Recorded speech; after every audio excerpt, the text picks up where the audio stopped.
Buenas, mi nombre es Gabriel Ramay y junto con mi equipo vamos a hablar un poco acerca de lo que son los transistores. En este caso, los transistores de unión bipolar. Vamos a hablar acerca de sus características, sus distintos tipos, ventajas, desventajas, aplicaciones. Y de hecho, al finalizar el video, vamos a ver un ejemplo práctico en el que con todo lujo de detalle vamos a poder entender mejor el cómo realmente funciona un transistor aplicado a la práctica, llevándolo a una simulación en un circuito en el que vamos a hacer un amplificador de corriente. El grupo está conformado por Madeleine de Abreu, Josmar Apolinario, Ricardo Sánchez y mi persona, Gabriel Ramay. Como no, voy a abrir el video explicando un poco acerca de lo que es realmente un transistor. Un transistor, en este caso de unión bipolar, que también es conocido como BJT por sus siglas en inglés de Bipolar Joint Transistor, no es más que un pequeño dispositivo electrónico semiconductor que va a permitir controlar la corriente dentro de un circuito de distintas maneras.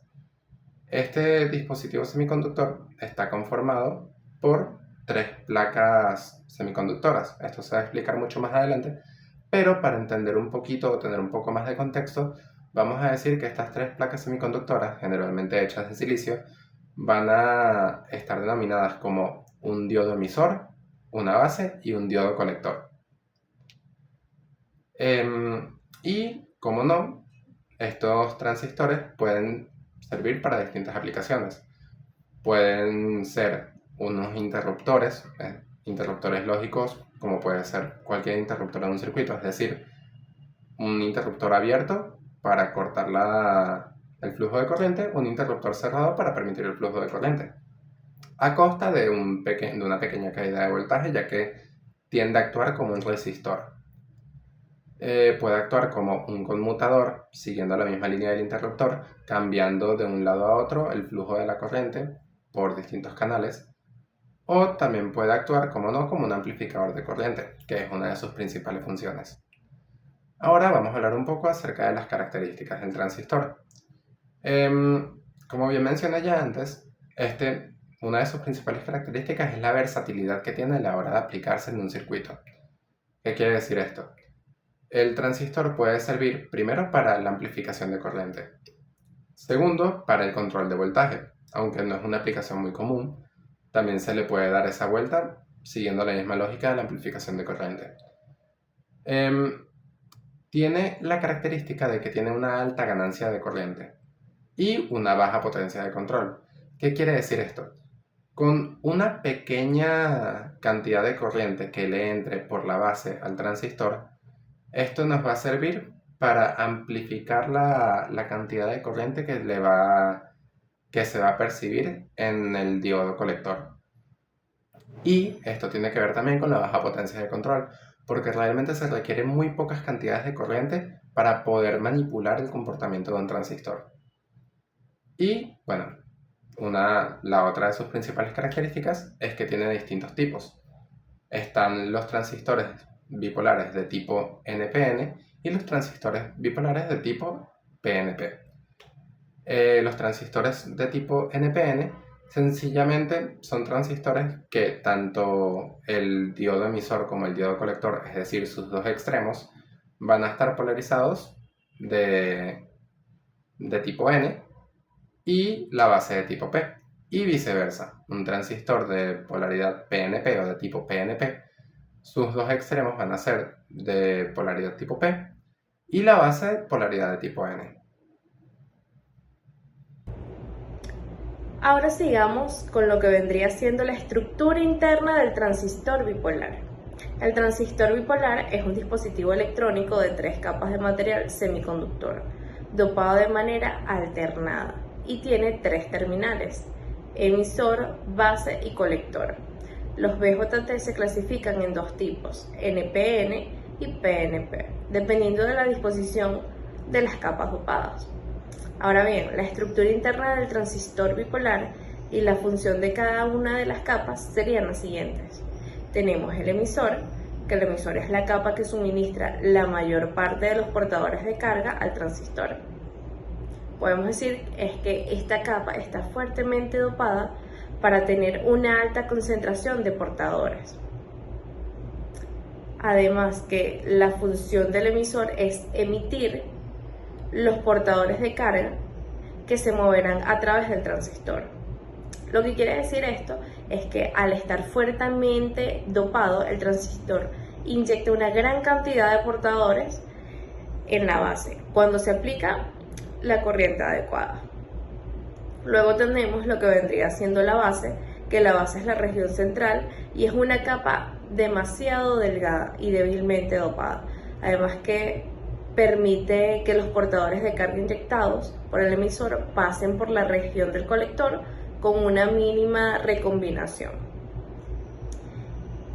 O sea, en términos prácticos, lo que quiere decir esto es que la base controla la cantidad de portadores que pasan del emisor al colector, además de aplicar una pequeña corriente a la base. Y esta se controla una gran corriente que fluye entre el emisor y el colector, permitiendo lo que vendría siendo la amplificación de señales. Luego tenemos el colector. El colector es la capa que recoge los portadores de carga provenientes del emisor que cruzaron a la base. Esta región está moldeadamente dopada y es físicamente más grande que el emisor, ya que necesita disipar el calor generado por la corriente del colector. Además que cabe destacar que su función principal es recolectar los portadores y permitir el flujo de corriente que se complete a través del mismo transistor. Además que la corriente que circula en el colector es controlada por la corriente aplicada a la base. Ahora bien, el funcionamiento interno del transistor se basa prácticamente en el control de la corriente de base para regular lo que vendría siendo la corriente del colector. Cuando una pequeña corriente se aplica a la base, lo que permite es que una corriente mucho mayor fluya desde el emisor hacia el colector. Este fenómeno se debe a la amplificación de corriente, lo cual es fundamental para su uso en circuitos de amplificación y conmutación. En un transistor NPN, la corriente fluye desde el emisor N hacia el colector N cuando se aplica un voltaje positivo a la base. Y en un transistor PNP, el flujo de corriente es completamente opuesto. Además que se requiere un voltaje negativo en la base para poder activar el flujo desde lo que vendría siendo el emisor hacia el colector. Ahora sigamos con lo que vendría siendo mecanismos de conducción de corriente de un transistor bipolar. En un transistor bipolar, la conducción de corriente se realiza a través de dos mecanismos principales, relacionados con la inyección y el control de portadores de carga, entre las regiones del emisor, base y colector. Vendrían siendo la inyección de portadores desde el emisor a la base, que esto es cuando se aplica una corriente a la unión emisor-base, que los portadores mayoritarios son inyectados desde el emisor hacia la base. El emisor además está altamente dopado, mientras que la base es muy delgada y tiene un dopaje de combinación completamente leve. Además que esta combinación facilita que los portadores pasen a través de una base con muy poca recombinación. Luego tenemos lo que vendría siendo difusión y control de la corriente en la base. Ahora, la base, al estar débilmente dopada y siendo muy estrecha, permite que los portadores de carga pasen rápidamente hacia el colector con muy poca recombinación. Además que la corriente en la base es de hecho muy pequeña en comparación con las corrientes del emisor y el colector, ya que solo una pequeña cantidad de portadores se recombina en la base.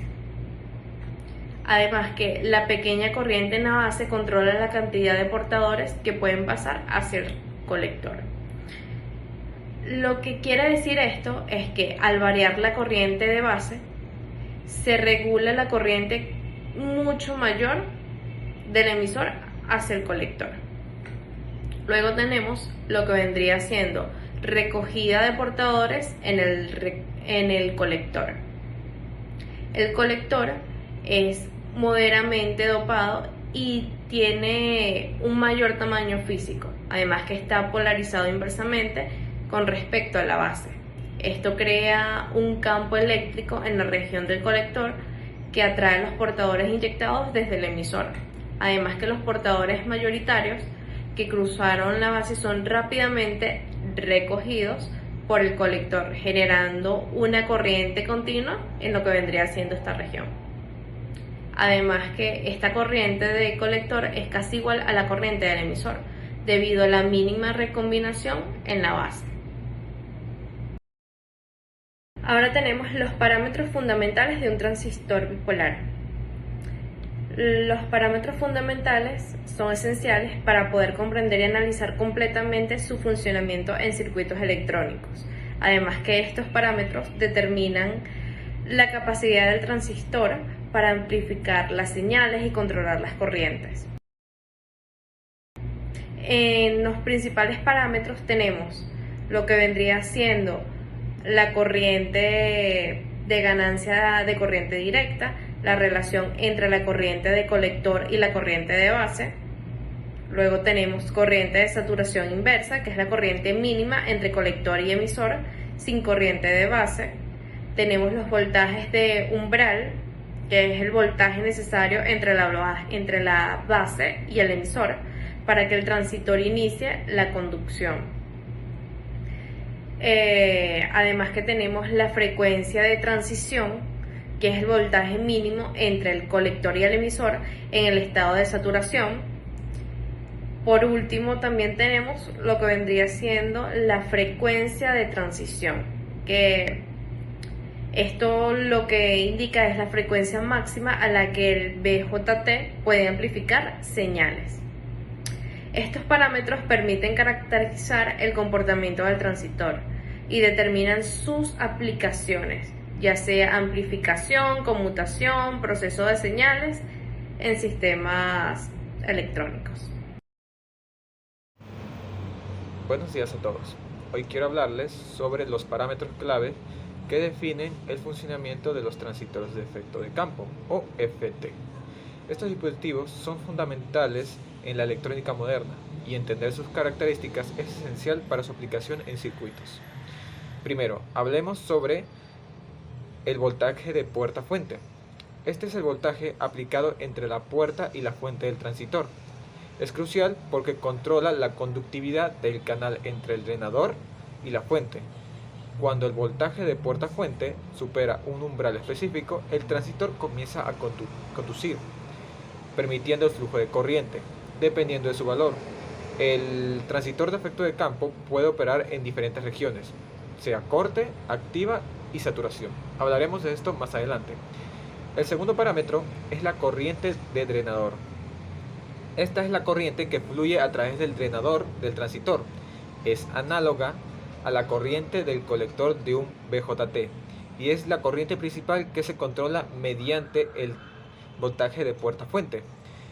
Un control preciso de la corriente de drenado es esencial en las aplicaciones de amplificación y conmutación. El tercer parámetro es el voltaje de drenador fuente. Este voltaje es la diferencia de potencial entre el drenador y la fuente. Influye en el estado de operación del transistor, en la región activa de la corriente del drenado. Es controlada tanto por el voltaje de puerta fuente como por el voltaje de drenador fuente. Mientras que en la región de saturación, la corriente de drenado alcanza su valor máximo. Finalmente tenemos la transconductancia. ¿Okay? Este parámetro mide la capacidad del transistor de efecto de campo para controlar la corriente de drenado en respuesta a cambios de el voltaje puerta-fuente. Se define como la variación de la corriente de drenado dividida por la variación del voltaje puerta-fuente. Un valor alto en en la transconductancia indica un transitor más eficiente en la ampliación de señales, lo que es crucial en el diseño de circuitos análogos. En resumen, los parámetros de voltaje de puerta fuente, corriente de drenado, voltaje de drenador de fuente y la transconductancia son fundamentales para entender y utilizar los transistores de efecto de campo en aplicaciones electrónicas. Su capacidad para controlar la corriente de drenador mediante el voltaje de puerta fuente permite a los ingenieros diseñar circuitos eficientes y efectivos.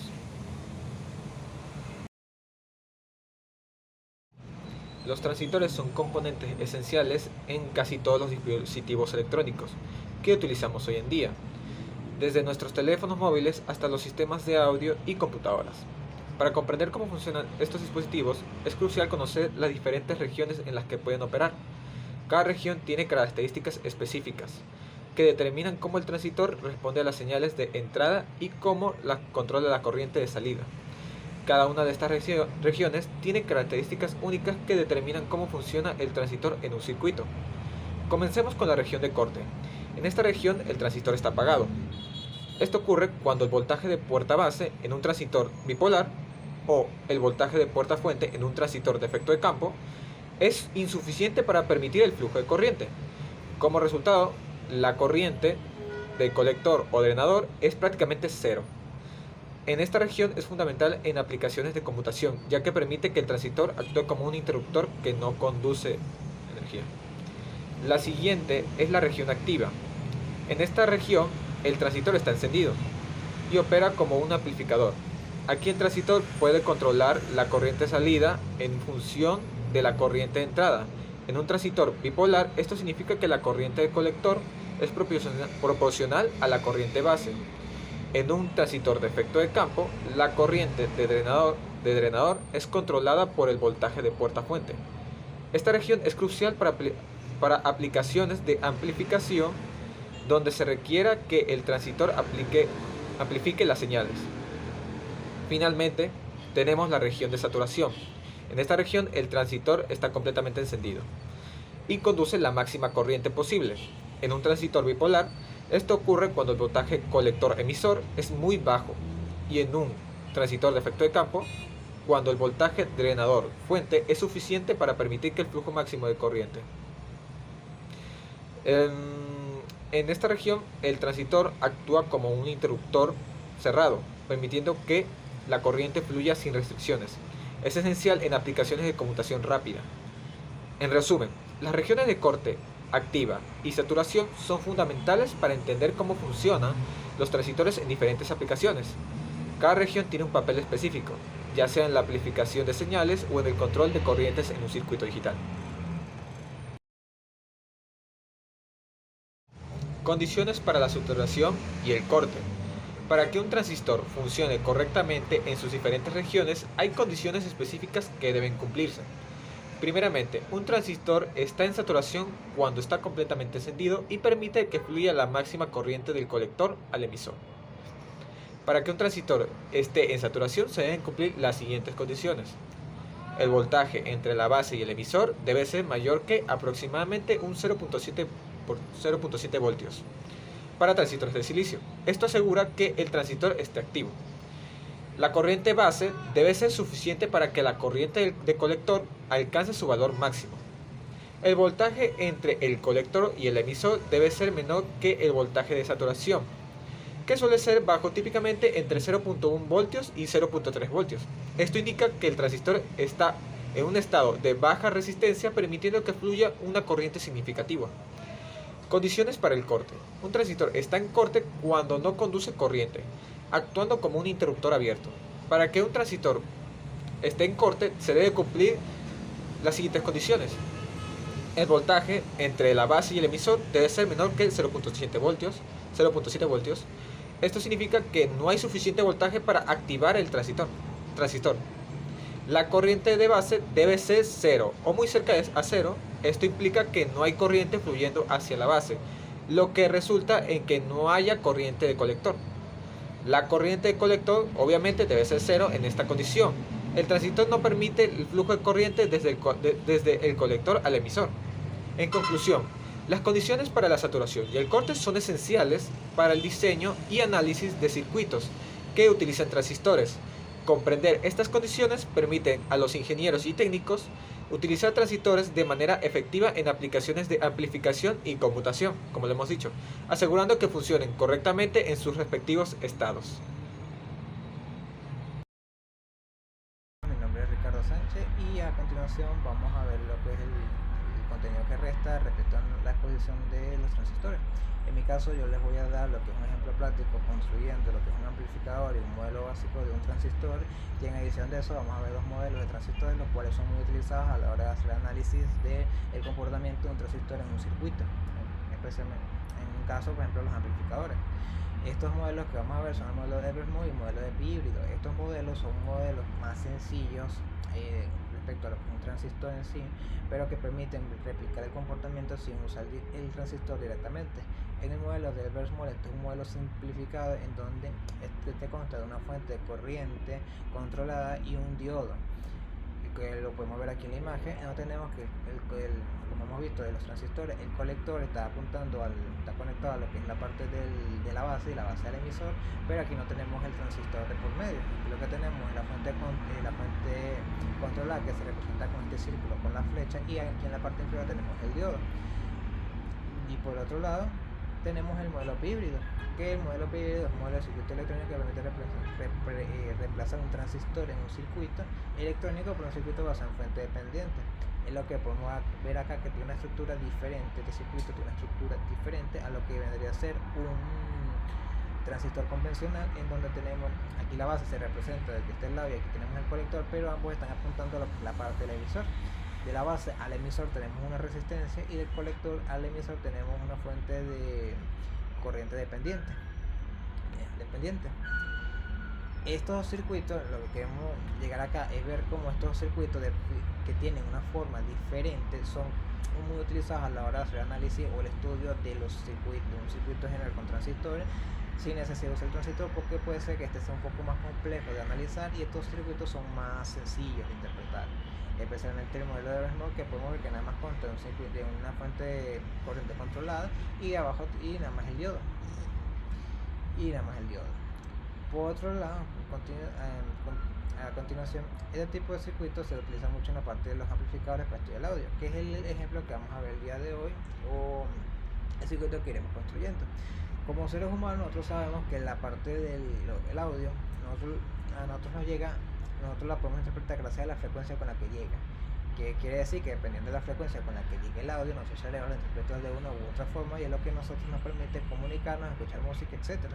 Eso es lo que se conoce como el espectro audible que tenemos nosotros, en donde dependiendo de la frecuencia nosotros interpretamos el audio de una u otra forma. Los tonos graves van de la frecuencia de los 10 Hz a los 156 Hz, los tonos medios a los 156 Hz a los 2 kHz, y los tonos agudos de los 2 kHz hasta un poco más de los 6 kHz. El espectro audible va desde los 20 hasta los 20 Hz hasta los 20 kHz. Dependiendo de la frecuencia, nosotros interpretamos el audio de una u otra forma. Esto quiere decir que si nosotros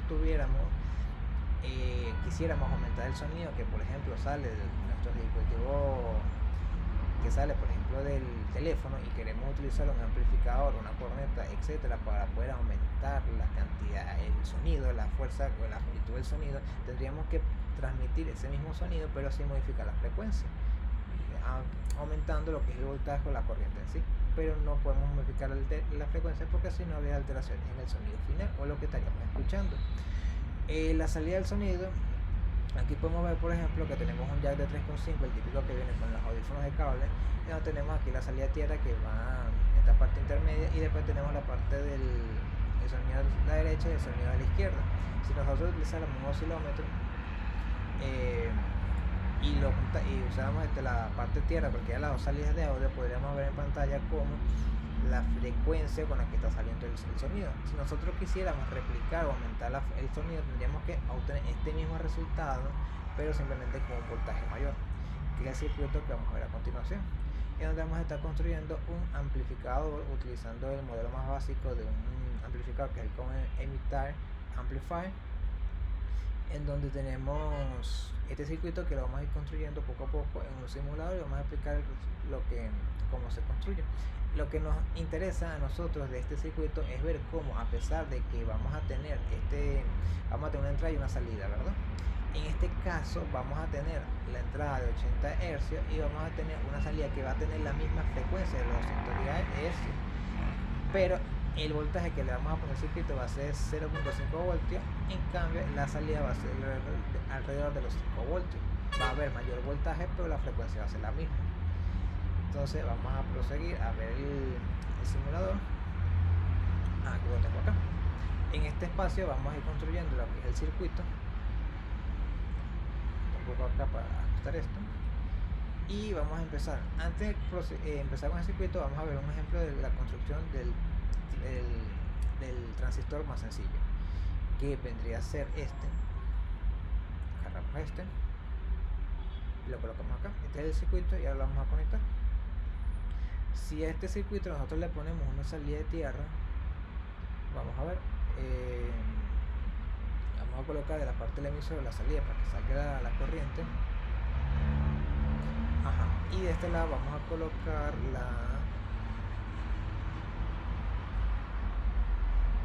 y de este lado vamos a una entrada de audio, de voltaje. Para acá, y la vamos a dejar ahorita en 5 voltios. Como pueden ver, aquí no hay ningún flujo de corriente, aquí no se está moviendo nada no se están moviendo los círculos, los cuadrados amarillos, ¿no? Porque no hay flujo de corriente, porque falta que nosotros agreguemos de este lado la otra fuente de corriente, que es la fuente de corriente del voltaje que va de la base. Si no tenemos la base, la corriente no pasa. Entonces vamos a agregar esto y vamos a ponerlo acá de esta manera. En este momento el circuito está apagado porque la cantidad de corriente que le estoy pasando es mucha. Entonces vamos a poner un momento acá esto y vamos a ponerlo en 0.7 voltaje. Y ahora que tenemos el modelo de transistor construido, que es el modelo más sencillo. Aquí podemos ver ejemplos se puede aplicar la ley de Kirchhoff, una forma que se puede ver, en donde la entrada, hay dos entradas de voltaje, esta acá y esta acá, y hay una de salida, entonces se suman estas dos y el sonido sale amplificado de este lado. La que sale es mayor que la que está de estos dos. Claro, pero estos finales son esta acá y esta acá, y aquí tenemos la sumatoria de estos dos y esta es la salida. Si no existe la parte de la base, aquí no sale el flujo de corriente porque esto nunca pasa, entonces está aquí cortado, esto aquí se corta. Ok, ahora viendo ya este ejemplo, que es el más sencillo, vamos a analizar lo que nos interesa, que es el amplificador. Este tiene una estructura más compleja, sin embargo vamos a mantener esto que tenemos aquí para ir poco a poco construyendo. Para el amplificador vamos a agregar, ¿qué ocurre? Ahora tenemos una entrada de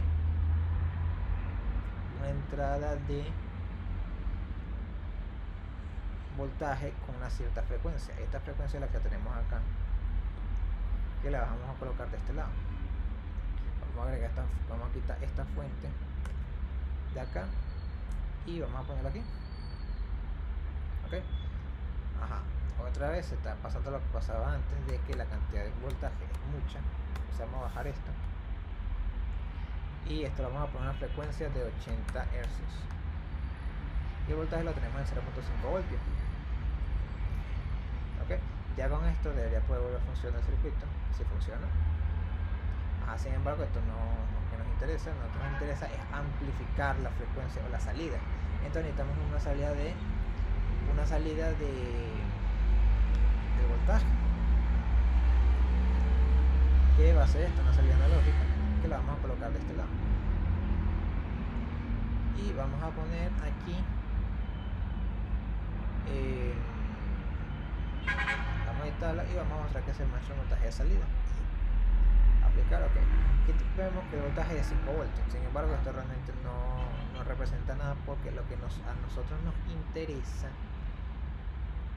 vamos a verlo aquí, a lo que a nosotros nos interesa es ver la salida de la frecuencia, que en este momento no la podemos ver, nada más tenemos un voltaje, la salida que tenemos. Entonces, si nosotros queremos, lo que nos interesa es ver la frecuencia, vamos a verlo de este momento. Aquí tengo este, y a este sí le podemos ver la frecuencia de la salida.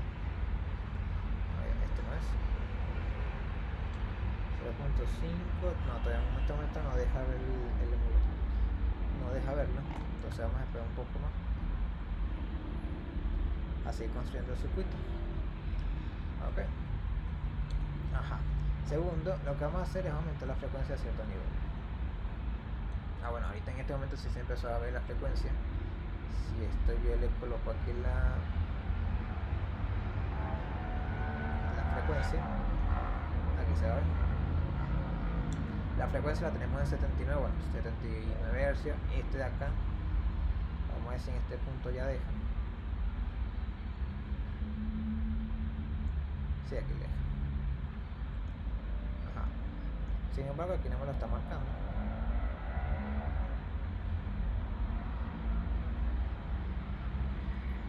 A ver, frecuencia no, quiere marcar.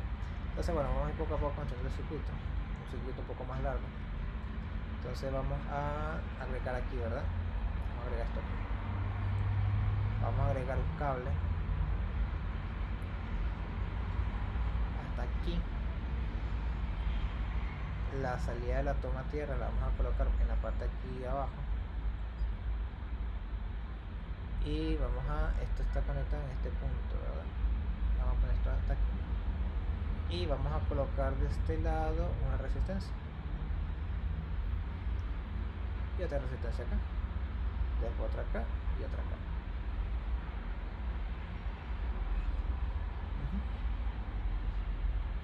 Ya en este punto se empezó a marcar ahorita lo que es la frecuencia, pero se empezó a marcar mejor. Vamos a ver. Ajá, entonces ahora vamos a editar lo que son las resistencias, porque están bastante altas. Bueno, no están haciendo mucho con la configuración. Entonces esta la vamos a poner en 110. Esta la vamos a dejar en 10, esta la vamos a dejar en 10 y esta la vamos a dejar en 1.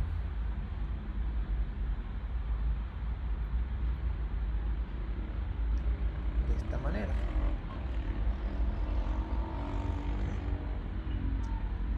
Ok, la salida del agua la tenemos en 80.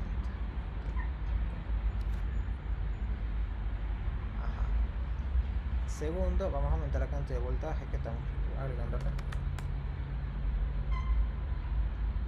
A 120 voltios, y vamos a agregar un capacitor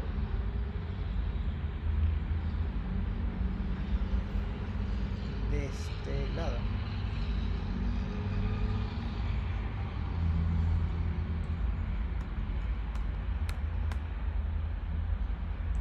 Ok, lo mismo vamos a hacerlo del siguiente lado.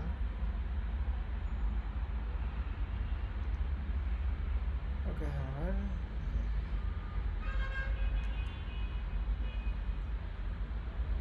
Y la capacidad se va a colocar 5.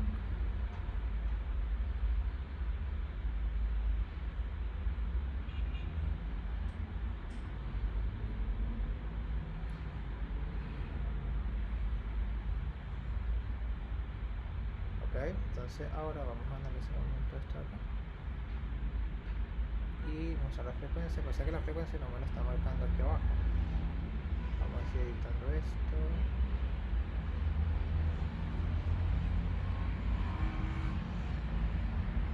Vamos a aumentar la velocidad del circuito para ese cambio.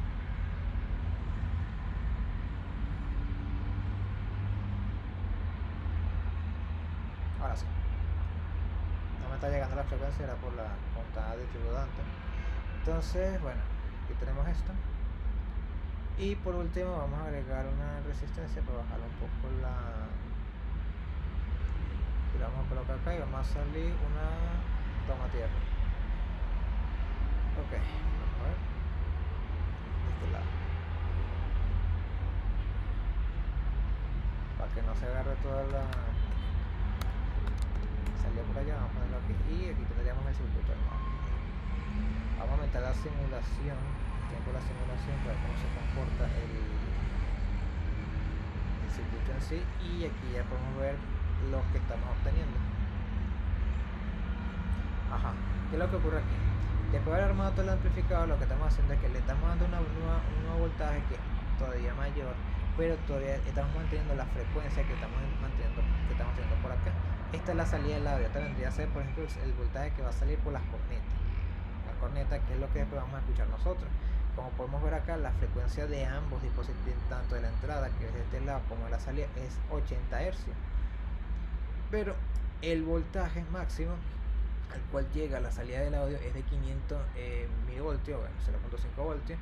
Sin embargo, el de la salida es de aproximadamente 10 voltios. Aquí vemos la diferencia, aumentamos el voltaje, pero estamos manteniendo la misma frecuencia.